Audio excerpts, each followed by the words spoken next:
예. 후보자님, 평소 결정내로 자주 접하던 이름을 직접 뵙게 돼서 영광입니다. 저는 일단 후보자님 특히 개인의 기본권과 소수인권에 대한 자세에 대해서 매우 전향적인 모습을 보이시는 것에 대해서 깊은 감명을 받고 있었습니다. 일단 본 질의 들어가기 전에 오늘 아침 기사를 한번 봤더니 이런 게 있더라고요. 신앙을 근거로 해서 진술을 판단하고 재판을 했다라고 이렇게 비판하는 기사가 있더라고요. 후보자님, 자유심증주의가 뭡니까? 어떤 증거가 증명력이 있는지 그리고 어떤 증거를 채택할지는 법관의 자유로운 판단에 맡기겠다 이런 것이죠. 자유심증주의 반대가 뭡니까? 증거법정주의죠. 증거법정주의는 재판에서 어떤 사실을 인정하려면 반드시 증거에 의해야 한다 이런 겁니다. 증거법정주의의 가장 대표적인 게 바로 대명률입니다. 그리고 초기 사회주의 형사소송법이 증거법정주의를 택했죠. 대명률 같은 경우는요, 범죄를 저지른 자가 증거가 있는데도 불구하고 자백을 하지 않으면은 반드시 신장으로 고신해야 한다, 즉 고문을 해야 된다라는 이야기가 나와 있습니다. 증거법정주의는 바로 고문하고 규문주의로 연결되게 되어 있고, 증거법정주의는 절대 자백의 증거능력 제한과 양립할 수가 없습니다. 둘 중에 하나만 인정이 돼야 되는 거죠. 신앙이나 뭐 이런 걸 가지고 판결에 대해서 이렇게 공격하는 것은 저는 자유심증주의에 대한 공격이라고 보고 있고, 이건 결국 지금 대한민국에서 국민의 안전 그리고 대중의 법감정을 이유로 전체주의적인 그 반동 흐름이 지금 일관되게 보이고 있는데, 그 부분에 대해서 각별하게 유념을 하시고 반드시 지켜내 주시기 바라겠습니다. 자, 그리고 보수적이다라고 해서 인권과 개인의 기본권에 대해서 소원할 것이다라는 이런 우려를 하시는데, 인간으로서의 전원과 가치 그리고 고문 금지 그리고 영장주의, 이게 언제 때 헌법에 들어온지 혹시 아십니까? 정확하게는 5차 개헌 때입니다. 예. 보수주의 정부에 있었을 때 대한민국 기본권의 가장 핵심적인 요소들이 들어왔다는 것, 그걸 다시 한번 명심해 주시고요. 고지 거부 이야기를 하는데 국회의원 중에 고지 거부한 분들이 105명입니다.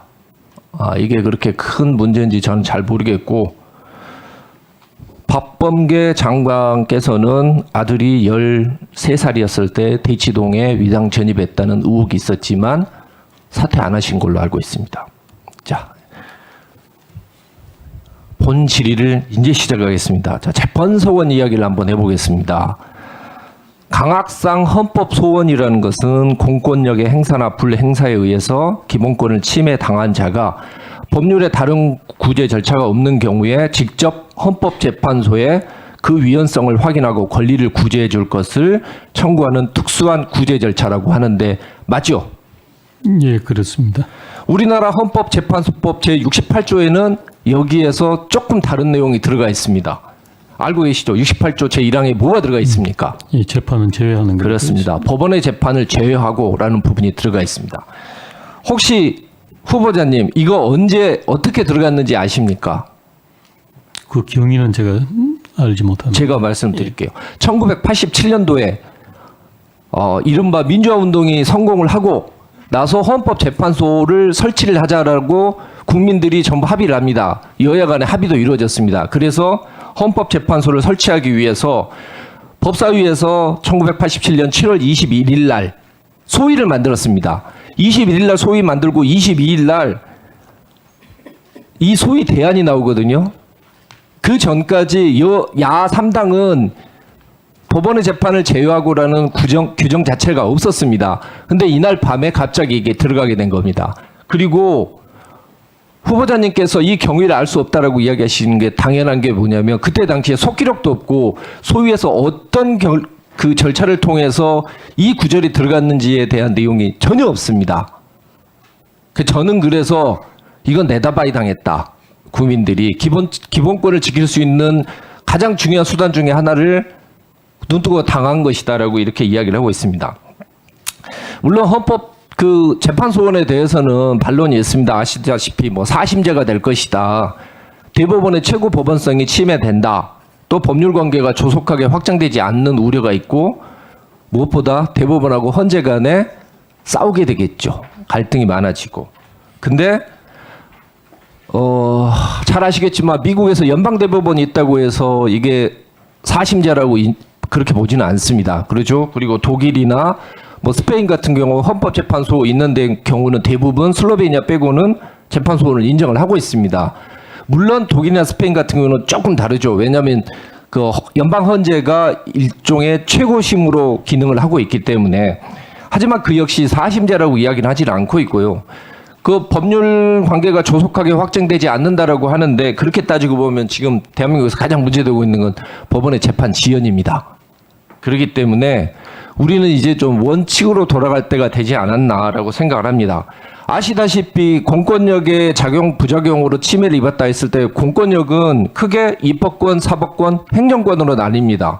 입법권은 뭐 당연히 알다시피 국회 법률이겠죠. 이건 위헌 법률 심판을 하면 되는 거고, 행정권은 행정 처분에 대해서 아니면 행정 그 행위에 대해서 헌법 소원을 하면 되는데, 사법권은 당연히 재판하는 거 아니겠습니까? 이 재판 과정이나 결과나 절차로 기본권 침해가 입었을 때 여기에 대해서는 사실은 구제할 수 있는 내용이 없습니다.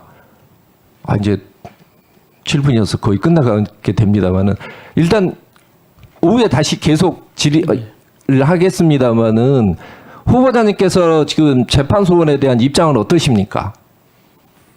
제가 서면 답변에서도 말씀드린 것처럼 이는 헌법 정책의 문제이기 때문에 저희 헌법재판소 입장에서 말씀드리는 건 적절하지 않고 오히려 국회에서 논의를 하시고 해서 어떻게 할 것인지 방향을 정하시는 게 좋지 않겠나 그런 생각을 하고, 역시 재판소원의 경우에 우리